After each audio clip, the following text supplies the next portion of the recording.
Hello मंडळी, चला आज मेहंदी काढण्याचं कारण काय माहिती का? लग्न आहे. लग्न म्हणजे माझ्या काकाच्या मुलाचं. तर चला मी आज चालले काकाच्या घरी, म्हणजेच माहेरी. अगोदर ना जेवढे लागणार होते तेवढे कपडे व्यवस्थित घडी घातले, हळदीला लग्नासाठी असंच घालण्यासाठी. घरी ड्रेस पहिले छानपैकी सगळे कपडे वगैरे घडी घालून घेतले, त्यासाठी बॅग भरले. बॅगच्या नंतर ना ज्वेलरी बॉक्स काढला, इकडं तिकडं असे तशी ज्वेलरी पडली होती, सगळे व्यवस्थित घेतलं अरेंज करून. नंतर ना चेंज वगैरे करून घेतले, सगळे बॅग पॅक करून ना आम्ही 3 जण जाणार होते.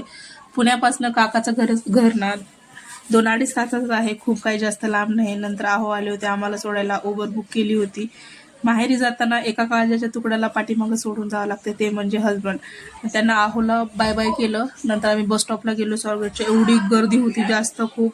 तिकडनं बस वगैरे पकडली. मग बसमध्ये कशी बशी जागा भेटली, बहिणीच्या मुलीने जागा धरली होती. असं एन्जॉय करत करत आम्ही ना भोरला पोहोचलो.